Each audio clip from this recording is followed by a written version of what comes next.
बिस्मिल्लाहिर्रहमानिर्रहीम अस्सलाम वालेकुम वरहमतुल्लाहि वबरकातुहू। स्टूडेंट्स, आज से हम स्टार्ट कर रहे हैं 3.7 और ये है तो इम्पोर्टेंट लेकिन है बहुत इजी। आप लोगों को लग रहा होगा कि वर्ड प्रॉब्लम है और मुश्किल होगा, लेकिन बहुत आसान है। जैसे आप लोगों ने पहले क्वेश्चन किए हैं, हमारे पास ये फंक्शन है y = x² + 1।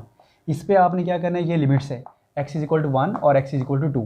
हमने क्या फ़ाइंड करना है, एरिया फ़ाइंड करना है। तो बच्चों, एरिया का जो मतलब होता है ना, वो यही होता है कि हमने उस फंक्शन का इंटीग्रेशन कर देना है। तो जब आप इंटीग्रेशन करेंगे तो असल में जो इंटीग्रेशन होती है वो सम होती है सारे टोटल कंबाइन, जो कोई भी कर्व हो या कोई भी चीज़ हो उसका एरिया फाइंड करने के लिए हमने क्या करना होता है, इंटीग्रेट करना होता है। तो we will find the area A which is equal to x² + 1 × dx। हमने क्या किया, जो हमें गिवन फंक्शन है उसका हमने इंटीग्रेट कर दिया। अब जब हमने इंटीग्रेट किया है, साथ हमें लिमिट्स भी गिवन है। लिमिट क्या है, x = 1 और फिर x = 2। तो आपने लिख देना है 1 to 2, ये इसकी लिमिट है। और बस अब आगे वही क्वेश्चन है जैसे आप लोगों ने पहले सॉल्व किया इसको। आइए हम इसको सॉल्व करते हैं। x² का इंटीग्रेशन आपको पता है x³/3 होता है, प्लस 1 का इंटीग्रेशन होता है x, और ये लिमिट्स एज इट इज़ आ जाएंगी 1 to 2। अब आपको पता है कि पहले हम अपर लिमिट्स पुट करते हैं, उसके बाद फिर हम क्या करते हैं, लोअर लिमिट्स पुट करते हैं। तो upper limit minus lower limit करके हम इसको सिंप्लीफाई कर लेंगे। अपर लिमिट इसमें है 2, आप इसको जहाँ पर x है वहाँ पर 2 पुट करेंगे। ये मैं इसलिए ज़्यादा इस पर टाइम नहीं लगा रहा, आपने 3.6 में कुछ क्वेश्चन किए हुए हैं ये सारे। x की वैल्यू 2 पुट करेंगे, 2⁻³ प्लस 2। ये हमने क्या किया है, अपर लिमिट पुट की है। माइनस लोअर लिमिट पुट करेंगे, जहाँ पर x है वहाँ पर हमने 1 पुट कर देने, 1³/3 + 1। और नेक्स्ट हम करेंगे 2⁻³ होता है 8/3 + 2, माइनस 1⁻³ 1 होता है /3, और माइनस प्लस माइनस हो जाएगा और 1 आ जाएगा। अब हम इसको और सिंप्लीफाई करेंगे, 8/3 एज इट इज़ लिख देंगे, 8/3। नेक्स्ट माइनस 1/3, और उसके बाद 2 में से 1 माइनस करेंगे तो आंसर आता है 1।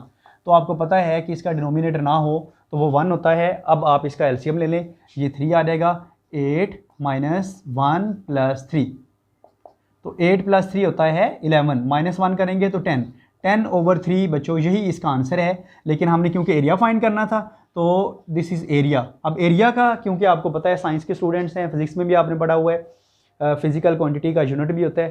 तो ये फिजिकल क्वांटिटी एरिया, तो इसका यूनिट क्या होता है, क्योंकि हमें तो बताया नहीं हुआ, कि कहीं पे भी नहीं बताया हुआ सेंटीमीटर है, मीटर है, किलोमीटर है, क्या चीज़ है। तो जब नहीं बताया हुआ तो आपने क्या करना है, यूनिट लिख देना है बस।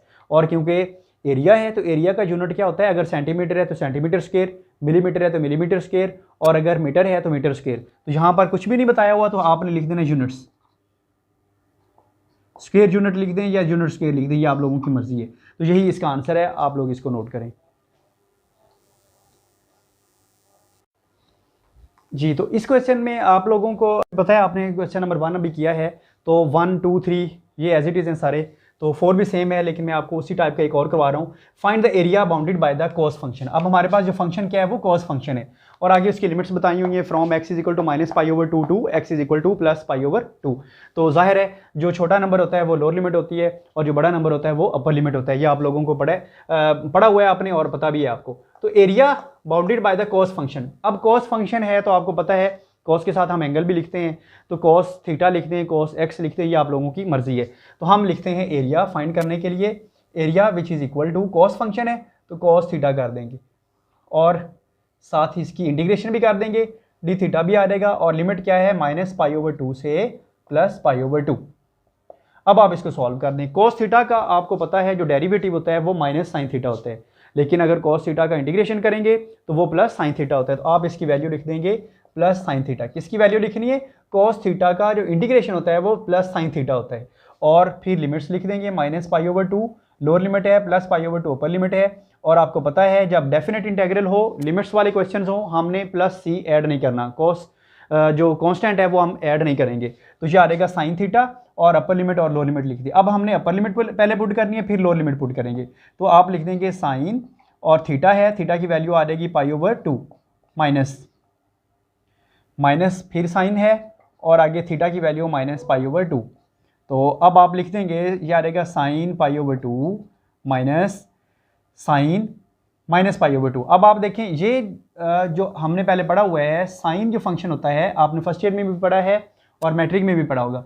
साइन में अगर एंगल नेगेटिव हो जाता है तो वो -sin थीटा ही होता है, लेकिन अगर कॉस आ जाए, कॉस अगर माइनस में हो तो वो प्लस cos थीटा ही होता है, और इसी तरह अगर tan आ जाए नेगेटिव तो वो नेगेटिव ही होता है।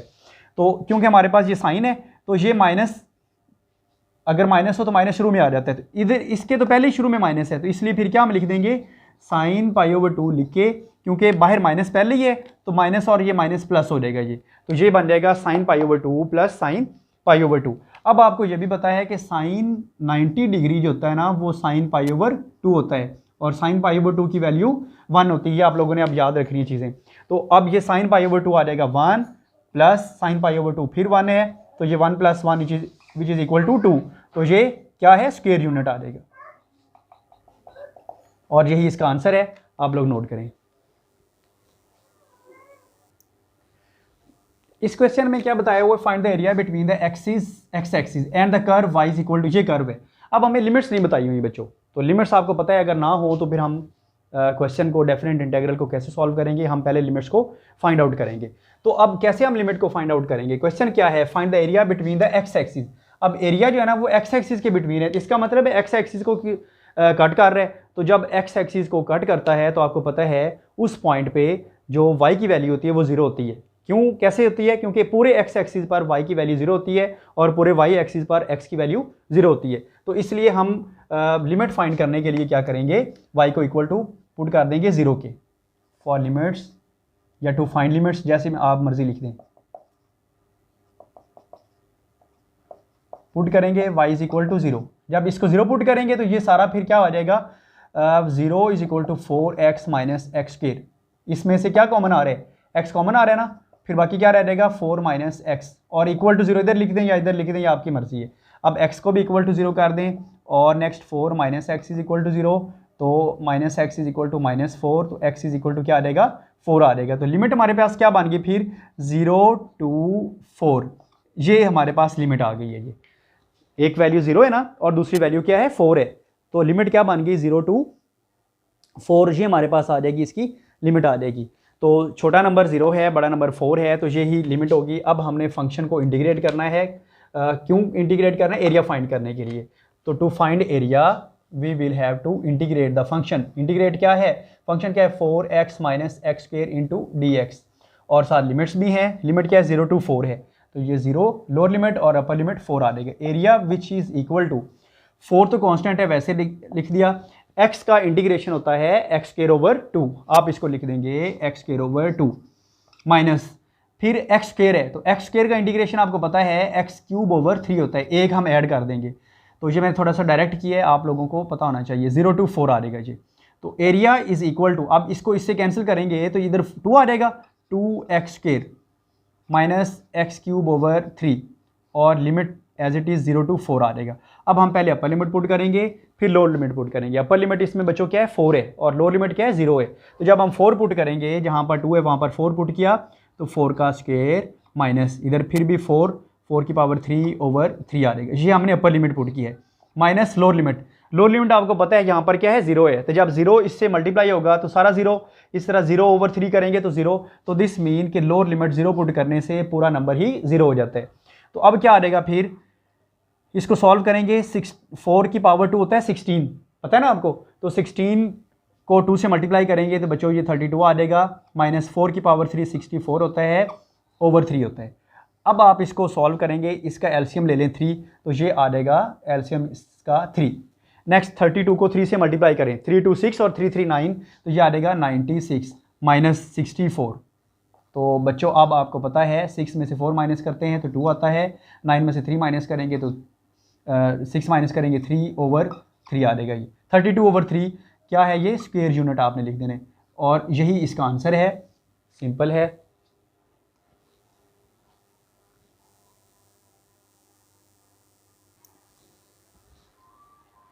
क्वेश्चन है find the area bounded the curve.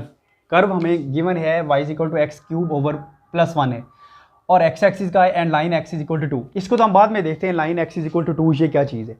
तो अब देखें द x एक्सिस का हुआ है और लिमिट्स भी नहीं दी हुई, तो इसका मतलब क्या है, फिर कट करेगा x एक्सिस को, तो x एक्सिस पर आपको पता है y की वैल्यू 0 होती है। तो फॉर लिमिट्स, लिमिट फाइंड करने के लिए आपने क्या पुट करना है, to find limits limits find करने के लिए क्या करेंगे, y is equal to 0 put कर देंगे। अब आप इसको 0 पुट करेंगे, 0 इधर लिख दें या इधर लिख दें, आपकी मर्जी है। तो ये बन जाएगा X cube plus 1 is equal to 0।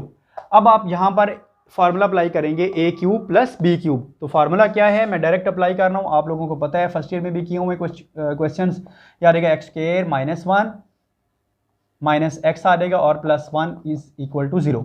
तो x plus 1 equal to 0, X की वैल्यू आ जाएगी -1 और नेक्स्ट आ जाएगा ये X square minus X plus 1 is equal to 0। अब आप इसको फैक्टराइज करेंगे तो फैक्टराइजेशन तो बच्चों हो नहीं सकती। क्यूब रूट्स ऑफ यूनिटी आपने फर्स्ट ईयर में किया है, ये तकरीबन उससे ऐसा बन रहा है ये वाला। तो जब आप इसको उस मेथड से करेंगे ना, क्यूब रूट ऑफ यूनिटी से, मतलब बाय क्वाड्रेटिक फार्मूला यूज़ करके आप करेंगे इसको, तो क्या हो जाएगा, इसकी इमेजिनरी वैल्यूज़ आ जाएंगी। ठीक है, गिव्स, या आप लोगों ने खुद करना है, गिव्स इमेजिनरी वैल्यूज़ या रूट्स, इसके इमेजिनरी रूट्स आ जाएंगे। हम तो रियल नंबर सिस्टम में बात कर रहे हैं। आपको पता है एरिया फाइंड करना है, तो एरिया या तो 0 होता है, किसी भी नंबर, किसी भी फील्ड का जो एरिया होता है वो या तो 0 हो जाएगा, मतलब वो एग्जिस्ट ही नहीं करेगा, या फिर मैक्सिमम होगा, पॉजिटिव होगा। तो नेगेटिव तो नहीं ना होगा, ना ये इमेजिनरी होगा, ख्यालों में कोई हो जाए, ऐसा तो हो नहीं सकता। तो इसलिए इसको हम छोड़ देंगे। अब देखिए ये तो खत्म हो गया, यहाँ से हमें वैल्यू मिलनी थी, एक वैल्यू तो हमारे पास आ गई है -1। तो आपको पता है डेफिनेट इंटेग्रल में कम से कम हमें 2 वैल्यू चाहिए होती हैं इंटीग्रेशन करने के लिए, उसकी लिमिट्स चाहिए होती है, लोअर लिमिट और अपर लिमिट। लोअर लिमिट तो हमारे पास आ गई -1, तो अब हमें इसको यूज़ करना पड़ेगा, and line x is equal to 2, x is equal to 2 पर ये एंड हो रही है। तो दिस मीन स्टूडेंट्स ये -1 से स्टार्ट हो रहे हैं, जहाँ पर उसका जो कर्व बनेगा -1 से लेकर +2 तक। हम इसके बाद में डायग्राम भी देख लेते हैं कैसे बनेगी। चलिए मैं आपको भी बता देता हूँ। देखें, अगर हम इसको करेंगे ना, इसका कोई भी ग्राफ बनेगा, सपोज इस तरह का ग्राफ बनेगा। ठीक है, ये मैं एग्जैक्ट नहीं बना रहा, वो आपको पता है ग्राफ जब बनाते हैं तो फिर एक एक पॉइंट वैल्यू लिखते हैं। ये -1 है, ये 0 है, ये 1 है और ये 2 है। तो इसका मतलब बच्चों देखें, ये -1 से लेकर 2 तक एट एक्स एक्सिस। तो ये आप लोगों को समझ लग गई है ग्राफिकली भी, तो ये इसका एरिया होगा। बाकी अब ये लिमिट आपको पता है, ग्राफिकली हमें पता चलेगा थोड़ा ऊपर है नीचे है, किस तरह इसका ग्राफ बनेगा।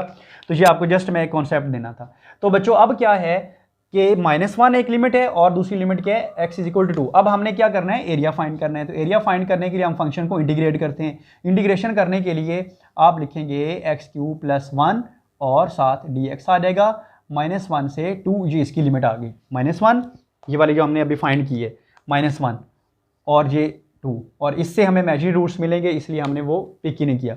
अब आप इसको इंटीग्रेट कर देंगे। इंटीग्रेशन आपको पता है आसान होता है, x⁴ हो जाएगा ओवर 4 + 1 का इंटीग्रेशन आपको पता है x होता है। क्यों होता है, क्योंकि x का डेरिवेटिव 1 होता है, तो 1 का इंटीग्रेशन x हो जाएगा। तो अब ये लिमिट्स हम अप्लाई कर देंगे, -1 से 2 इसकी लिमिट्स है, लोअर लिमिट -1, 2 इसकी अपर लिमिट है, प्लस c कांस्टेंट ऐड नहीं करना, डेफिनेट इंटीग्रल में 3.6 में हमने किया हुआ है, आप उसको रिवाइज वहाँ पर जाके कर सकते हैं। x⁴ है ये, तो जहाँ पर x है वहाँ पर 2 पुट कर दें, 2⁴ ओवर 4 + 2, ये अपर लिमिट पुट की, माइनस लोअर लिमिट पुट करेंगे। जहाँ पर x है वहाँ पर लोअर लिमिट -1 पुट करेंगे, -1⁴ ओवर 4 प्लस, और ये -1 आ जाएगा। हमने कुछ भी नहीं किया, जस्ट जहाँ पर x है वहाँ पर हमने पहले 2 पुट किया, फिर जहाँ पर x है वहाँ पर हमने -1 पुट किया, जस्ट। अब आप इसको सिंप्लीफाई करेंगे, 2⁴ कितना होता है, 16/4, 16/4 + 2 माइनस, ये -1⁴ बन है। इसका मतलब क्या है, ये इवन नंबर है ना, तो ये क्या आ जाएगा, +1 आ जाएगा, 1/4, और ये माइनस और ये माइनस प्लस हो जाएगा और ये 1 बन जाएगा। तो अब बच्चों ये आ जाएगा 16/4 -1/4, 2 + 1 करेंगे तो ये 3 होता है। अब आप इसका एलसीएम ले लें। एलसीएम लेने का आपको पता है तरीका क्या होता है, 16 आ जाएगा इधर, 16 -1 + 12, ये आपको क्लियर हो गया। अब आपने इसको सिंप्लीफाई करना है, इसका आंसर लेके आना है। आप करें 16 में से 1 को माइनस करें, और फिर वो कितना हो जाएगा, 16 - 15 हो जाएगा, 15 + 12 करेंगे तो 27/4, ऐसा ही है ना, 15 + 12/4 विच इज़ इक्वल टू 27/4, और स्क्वायर यूनिट हम लिखते हैं। स्क्वायर यूनिट क्यों लिखते हैं, क्योंकि एरिया है, तो एरिया का यूनिट अगर मीटर, साइड की जो लेंथ है वो मीटर्स में है तो फिर मीटर स्क्वायर, और अगर सेंटीमीटर में है तो स्क्वायर सेंटीमीटर या सेंटीमीटर स्क्वायर, और हमें तो इसमें गिवन ही नहीं है, तो इसलिए हम क्या करेंगे, यूनिट्स लिख के और साथ उसका स्क्वायर लिख देंगे। तो इसका मतलब फिर क्या होगा, ये स्क्वायर यूनिट हो जाएगा। तो स्टूडेंट्स आई थिंक आज के लिए इतना ही काफ़ी है। आप लोग इसकी प्रैक्टिस करें। हम नेक्स्ट लेक्चर में इस एक्सरसाइज को कंप्लीट कर देंगे। अस्सलाम वालेकुम वरहमतुल्लाहि वबरकातुहू।